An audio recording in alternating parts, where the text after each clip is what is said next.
তো hello my sweet family, welcome back to my channel. তোমরা সবাই কেমন আছো? আশা করছি তোমরা সবাই খুব ভালো আছো। আমি অনেক ভালো আছি। তোমরা সবাই সঙ্গীতা সিম্পল ব্লগে নতুন একটা ভিডিওর সাথে জানাই তোমাদের অনেক ভালোবাসা। ফ্রেন্ড, সকাল এখন কিন্তু 7টা থেকে আজকের ব্লগটা স্টার্ট করছি, দেখতে থাকো। হ্যাঁ, উঠেছি কিন্তু আজকে একটু বেশ সকাল সকাল উঠে সমস্ত কাজবাজ আজকে কিন্তু আমার কমপ্লিট হয়ে গেছে। কাজবাজ আমি তোমাদের সাথে কিছুই শেয়ার করলাম না, শেয়ার করছি আমার এই গাছটা। তো দেখো কত সুন্দর হয়েছে, আস্তে আস্তে ধীরে ধীরে কিন্তু গাছটা উপরে উঠেই যাচ্ছে। আর এইদিকে দেখো, এই যে নিচের দিকটা, এখানে আমার আরও অনেক ধরনের গাছ লাগানো আছে। তো যেরকম ধরো তুলসী গাছ আছে এই যে এই সাইডটায়, তারপরে এই গাছটা যেন কি গাছ আমি নামটা ভুলে গেছি, ফুল গাছই। তারপর নীলকণ্ঠ ফুল গাছটা আছে, আর হচ্ছে সাদা টগর ফুল আছে। তো বিভিন্ন ধরনের ফুল গাছ আছে, বেশ সুন্দর।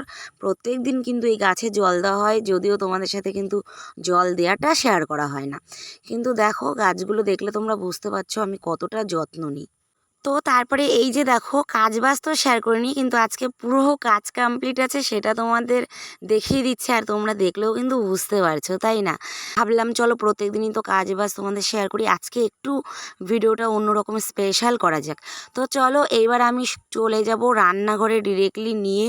আর এই দিয়ে দেখো আমার এই যে রান্নার এই যে কাঠের রান্নার জায়গাটাও আমার কমপ্লিট একদম। আর এই দেখো আমি চা বসিয়ে দিয়েছি, কারণ আমি হচ্ছে চাটা বসিয়ে দিয়েই আবার ভিডিওটা মানে শুরু করলাম। তো যাই হোক, চা বসিয়ে দিয়েছি, জল ফুটে গেছে, চা কিন্তু হয়েও গেছে। চা এবার নামিয়েও নিয়েছি, চা আমাদের খাওয়াও কমপ্লিট হয়ে গেছে। তো এরপরে চলে এসেছি একটু উনুনে, কারণ আজকে একটু উনুনে না চাউমিন করব। তো অনেক দিন মানে সকালবেলা ঠিক চাউমিন খাই না, কিন্তু আজকে ইচ্ছে হলো সকালবেলা আজকে চাউমিন খাবো। কি বলো তো, ভাত খেতে ইচ্ছে করে না সকালবেলা, প্রত্যেক দিন ভালো লাগে না দেখবে যে কোনো জিনিসই। তো তারপরে যাই হোক, চাউমিনের জন্য আমি জল দিয়ে প্রথমে লবণ দিয়ে, তারপরে আমি ওর মধ্যে একটু তেল দিয়ে এখন কিন্তু আমি এই যে চাউমিনগুলো সেদ্ধ করে নিচ্ছি।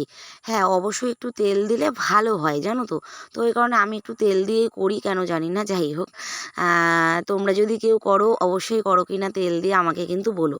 তারপরে যাই হোক, আমি হচ্ছে এইদিকে দেখো চাউমিন সেদ্ধ করে ফেলেছি, ডিমটাও আমি হালকা ভেজে নিয়েছি। এরপরে এই যে আমি কড়াই চাপিয়ে দিয়েছি। আর আজকে দুপুরবেলা না রান্নাবান্না নেই, বুঝলে তো, ওই কারণে চাউমিনটাই খুব ভালোভাবে করছি, কারণ দুপুরবেলা একটা জায়গায় নেমন্তন্ন আছে খাওয়া দাওয়ার, তো সেইখানেই যাব। কেন জানি না পরপর আমাদের নেমন্তন্ন পড়ে গেল। হ্যাঁ, দুদিন পরপরই। তো যাই হোক, যখন পড়ে না বা যখন পড়ে তখন একসাথে বেশ অনেকগুলোই পড়ে যায়। যাই হোক, এদিকে দেখো তোমাদের সাথে কথা বলতে বলতে চাউমিন কিন্তু আমার প্রায় কমপ্লিট হয়ে গেছে। আর আজকে না চাউমিনটা একটু আলু দিয়ে করেছি, কারণ সচরাচর তোমরা জানো আমি আলু দিয়ে করি না কোনো কিছুই, পাস্তা বলো চাউমিন বলো। আজকে একটু ইচ্ছে হলো যে না চলো আলু দিয়ে করি, তো ওই কারণে আলু দিয়ে বানিয়ে নিলাম। আর এই যে দেখো কতটা সুন্দর লাগছে, একদম কিন্তু নর্মালি যেই রকম হয়েছে ঠিক এই রকমই কিন্তু ফোনেও তোমাদেরকে দেখাচ্ছি, ভেবো না এডিট করেছি, একদমই এডিট না। তো কি বলবো গাইস, মানে চাউমিনটা দেখতে যতটা অসাধারণ হয়েছিল, খেতেও কিন্তু ততটাই দারুণ হয়েছিল। আর যদিও আমি হলুদ দিই না, কিন্তু আজকে আবার একটু হলুদ দিয়েও করলাম, কারণ আলু দিলে আবার একটু হলুদ মানে দিতে ভালো লাগলো আজকে আর দিনটা আর কি, ওই কারণে আমি হলুদ দিয়ে নিয়েছি। আর এদিকে তোমাদের দাদাভাইও বলছিল খেয়ে যে চাউমিনটা কিন্তু আজকে খুব সুন্দর হয়েছে। আর যেহেতু উনুনে করেছি সুন্দর তো হতেই হবে, কারণ গ্যাসে অতটাও সুন্দর হয় না যতটা সুন্দর উনুনে হয়। তো বন্ধুরা, তারপরে যাই হোক, এই চাউমিনটা খেয়ে স্নান দান করে গুছিয়ে গেছে, তারপরে অনুষ্ঠান বাড়ি যাব। আর তার আগে তোমাদের একটা কথা বলি, যে দেখো, শুনতে পাচ্ছি খবরে ভীষণভাবে যে সামনে নাকি ভীষণ একটা ঝড় আসতে চলেছে এই 25-26 তারিখে। জানি না কি হবে, আমাদের তো ভীষণ টেনশান, যেহেতু মাথার উপরে ছাদ নেই, এই জন্য একটা টেনশান হয়। আর আমফান ঝড়টায় না আমাদের বেশি টেনশান করে দিয়েছে, কারণ তখনও আমাদের কিন্তু টিনটা পুরো উড়ে গেছিলো।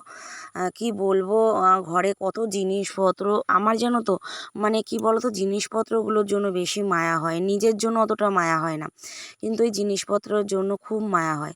তো এই ঝড়ের জন্য এতটা টেনশান করছি, মানে কি বলবো বুঝতে পারছি না। আগের দিন তোমাদের একটু বলেছিলাম, সত্যি কথা, মানুষের যে মাথার উপরে ছাদ থাকলে না অনেক অনেক কিছু মানে দরকার পড়ে না, কিন্তু মেন কথা মাথার উপরে একটা ছাদ সব সবচাইতে প্রয়োজন আমরা মনে করি। এবার দেখো অনেকেই হয়তো বলবে যে না দিদিভাই অন্তত মানে কাঁচা বাড়িতে অনেক শান্তি, যদিও মানে উড়ে যাওয়ার ভয় তো আছেই, সেটা সত্যি। দেখা গেলো উড়ে গেল তবুও বাঁচা যায় কাঁচা ঘরে, কিন্তু এমন এমন সময় পাকা ঘরের যদি ছাদ ভেঙে পড়ে তাহলে কিন্তু আর বাঁচা যায় না। তো অনেকে এটা ভাবে, কিন্তু সত্যি কথা বলতে ওই যে যার যেটা নেই সে সেইটার অভাবটাই বুঝতে পারে। আসলে কি বলতো, পাকা ঘরটা মানে এমনভাবেই তৈরি হয় ছাদটা, যে সেটা আর কি মানে অল্পতেই ভেঙে যায় না। ঠিক আছে, টিনের ঘরটা যেরকম অল্পতেই ভেঙে যায়, যেরকম আমাদের আমফানের সময় কি বলবো একটা হাওয়াতেই পুরো টিনটা আমাদের উড়িয়ে নিয়ে চলে গেছিলো। তো সেইখান থেকেই আমরা খুব ভালোভাবে বুঝতে পারি তখন সেই মুহূর্তটাতে।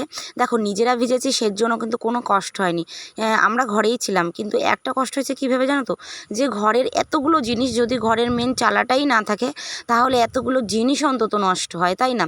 তো এইটা ভেবেই ভীষণ খারাপ লাগছিল, আর কিছু না। আর যাই হোক, যেটা হওয়ার সেটা হবেই, ভগবান যদি বাঁচিয়ে রাখে রাখবে এই ঘরেই, আর যদি মেরে ফেলে তাহলে পাকা ঘরেও মেরে ফেলে, এটাও সত্যি কথা। কপালে যেটা আছে সেটা ঘটবেই, সেটা নিয়ে এত ভেবেও লাভ নেই। ফ্রেন্ড, এরপরে আমি স্নান দান কমপ্লিট করে বসে পড়েছি একটু মেশিনে। ভাবলাম তোমাদের সাথে তো এর আগে পরে শেয়ার করিনি, তো চলো আজকে একটু শেয়ার করে নিই। আর কেন মেশিনে বসেছি সেটা তোমাদের অবশ্যই বলবো। তো আজকে তোমাদের সামনে মেশিন চালাচ্ছি এই ফার্স্ট টাইম, তো তোমাদের একটু দেখিয়ে দিলাম কেমন লাগছে বলো। হাফ রেডি হয়েই আর কি আমি মেশিনটা চালাচ্ছি। তো রেডি টেডি হয়ে নেমন্তন্ন বাড়িতে একদম খেয়ে দেয়ে এখন বাজে কিন্তু 3টে।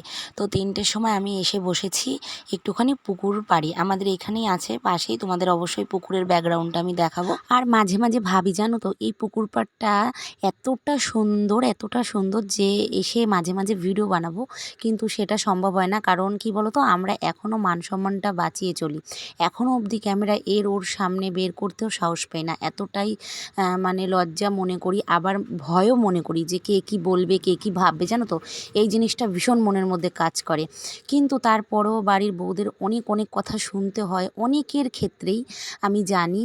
আর কি বলো তো, একটা সময় কি বলো তো, ভিডিও বানানোটা খারাপ কিছুই না, যদি তুমি খারাপ ভিডিও না বানাও তাহলে তোমাকে কেউ খারাপ বলতে পারবে না। আর যদি তুমি খারাপ ভিডিও বানাও তাহলে হ্যাঁ, সবার বলার অধিকার আছে, আমি মনে করি, বলবে না কেন, খারাপ বানালে বলাটাই উচিত, ভীষণ পরিমাণে খারাপ। কিন্তু আমি মনে করব যারা ভালো বানায় আর যারা খারাপ বানায় তাদের সাথে এক করে গুলিয়ে যদি যারা ভালো বানায় তাদেরও কথা শুনতে হয় তাহলে ভীষণ খারাপ লাগে তখনই। যাই হোক, সবাই মনে করে কি যে দেখো ভিডিওটা বানাচ্ছে ওই বাড়ির বউটা ভীষণ খারাপ, বা ফ্যামিলির থেকেও শুনতে হয় আমার বাড়ির বউটা ভিডিও বানাচ্ছে জঘন্য জঘন্য, মানে অনেক কথাই শুনতে হয়, মান সম্মান নেই আর থাকলো না। কিন্তু তারা না ঠিকমতো দেখে না যে সে কী ধরনের ভিডিও বানাচ্ছে, তাই না? তো আমি মনে করি ভিডিও বানানো খারাপ কিছু না, যদি তুমি খারাপ কিছু না বানাও। আর অনেকেই আছে যে বৌমাদের ভিডিও বানানোটা পছন্দ করে না, যদি তার মেয়েরা ভিডিও বানায় সেটা খুব ভালো লাগে, সেটা পছন্দ করে। আর বাড়ির বৌমারা যদি ভিডিও বানায় তাহলে মান সম্মান থাকে না, পছন্দ হয় না, একদমই তাকে দেখতে ইচ্ছা করে না, এমন একটা ব্যাপার হয়। কিন্তু সেটা মানে কি বলো তো, তারা এটা মনে করে না যে দেখো আমার বাড়ির মেয়েটাই মেয়ে, আর বাড়ির বৌমাটা এটা হচ্ছে কারোর মেয়ে না। হ্যাঁ, আমার মেয়েটা ভিডিও বানাক বেশ ভালোই লাগে, সব কিছুই ভালো, কারণ সে তো আর কারোর বাড়ি বউ হয়ে যায়নি না, বউ হয়ে গেলেও সে কি আমার বাড়ির তো মেয়ে। আর পরের মেয়েটা আমার বাড়ি বউ এসে মানে সে অনেক কিছুই করতে পারবে না। দেখো আমি তোমাদের বলবো যে যাদের বররা সাপোর্টে থাকবে না তারা মানে খুব ভালো ভালো ভিডিও বানাও, অবশ্যই খারাপ বানাবে না। আমি মনে করব সব বাধা পেরিয়ে এগিয়ে যাও, এগিয়ে যাওয়াটাই উচিত। আর কারোর কথা কানে দেবে না, বাজে কথা বাজে মন্তব্য কানে দিলে তুমি জীবনে সাকসেস হতে পারবে না, এটা আমি 100-এ 100 তোমাদের বলবো। আর আমিও এতদিন মান সম্মানের অনেক চিন্তা করেছি, আর না এইবার থেকে সবার সামনেই ভিডিও করব, যে যেটা বলার বলুক, কারণ মানুষের তো মুখ, ওরা তো বলবেই, তো ওদের বলতে দাও, বাদ দাও, সমস্ত বাধা পেরিয়ে এগিয়ে যাও। তারপরে চলো এদিকে দেখো, তোমাদের ভাবছি কি যে আগে এই পুকুর পাড়টা দেখে নিই, কারণ একটু যদি রোদের তেজটা কমে যায় তখন পুকুর পাড়টা আর এই আকাশটা এতটা সুন্দর লাগবে না। তো ওই কারণে ভাবলাম কি যে ভিডিও করার আগে চলো পুকুর পাড়টা তোমাদের সাথে শেয়ার করি। আর এই জায়গাটা বসলেও জাস্ট অসাধারণ লাগে, এত সুন্দর হাওয়া আসে বন্ধুরা, ভীষণ সুন্দর হাওয়া আসে। আর ঘরে এই মানে গরমে ওই ফ্যানের হাওয়া একদমই ভালো লাগে না। তো এখানে বসলে শান্তি, যদিও প্রত্যেক দিন আসা হয় না ঠিক তেমন একটা, কিন্তু ভীষণ ভালো লাগে এই জায়গাটা, জানো তো। তো চলো আমি কটা ভিডিও বানিয়ে নিই। তো বন্ধুরা আমার কিন্তু ভিডিও বানানো কমপ্লিট হয়ে গেছে, আর এখন আমি হচ্ছে বাড়ির দিকে চলে যাচ্ছি। আর এইবার তোমরা এই যে এই জামাটা দেখতে পাচ্ছ একটু দেখে নাও, এই যে গ্লাস হাতা করে নিয়েছি। তো কেমন লাগছে কিন্তু অবশ্যই কমেন্টে জানিও। আর আমার মাথায় যখন যেইটা হয় আমি তখন সেইটাই করে ফেলি। তো যাই হোক, আজকে মানে রেডি হব, জামাটা বের করেছি পরবো, তখনই ইচ্ছে হলো যে না, এই জামাটার হাতাটা এতটা লং আর এতটা টাইট ভালো লাগে না, চলো হাতাটা কেটে আমি গ্লাস হাতা করে নিই। তো যেমন ভাবনা তেমনই কাজ করে নিয়েছি, হ্যাঁ কেটে একদম শর্ট করে নিয়েছি, বেশ ভালোই লাগছিল। মেয়েও বলছিল মা ভালোই লাগছে। যাই হোক, এরকম আমি কখন কি ভূত চাপে মাথায় আমি তখনই করে নিই, সেই মুহূর্তটাই আমার না করলে ভালো লাগে না। আমার যত কাজই থাক, মাথায় যদি একবার একটা চাপে যে আমি এটা করব, তখন কিন্তু আমি সেটা সঙ্গে সঙ্গেই করে নিই। যাই হোক, এখন হচ্ছে এবার আমি বাড়ির দিকে যাচ্ছি। আমার অনেকক্ষণ ভিডিও করা কমপ্লিট হয়ে গেছে, আর এখন বাড়ি গিয়ে বাদবাকি কাজগুলো কমপ্লিট করে যাই হোক, চলো বাড়ি চলে যাই সন্ধ্যের আগে আগে। আর চলো আজকে আর ভিডিওটা বন্ধুরা আমি বাড়াবো না, তো এখানেই শেষ করে দেব। তো ভিডিও যদি অবশ্যই তোমাদের দেখে ভালো লাগে তোমরা কিন্তু কমেন্টে জানাবে, আর খারাপ লাগলেও জানাবে। আমি বলবো না শুধু ভালো লাগলেই বলবে, হ্যাঁ খারাপ হলেও সেটাও বলবে, কারণ যদি খারাপ হয় তোমরা যদি বলো, আমি মনে করি সেটা আরও বেশি ভালো, কারণ আমাদের ঠিক করে নিতে সুবিধা হবে, তাই না? এবার তোমরা যদি না বলো তাহলে কি করে বুঝবো বলো? তো আমি মনে করি ভালো থেকে খারাপটা হলে সেটা আগে বলবে, এটাই হচ্ছে ব্যাপার। যাই হোক, চলো আজকের মতো ভিডিওটা এখানেই আমি শেষ করব। সবাই ভালো থেকো, সুস্থ থেকো, আমার পাশে থেকো।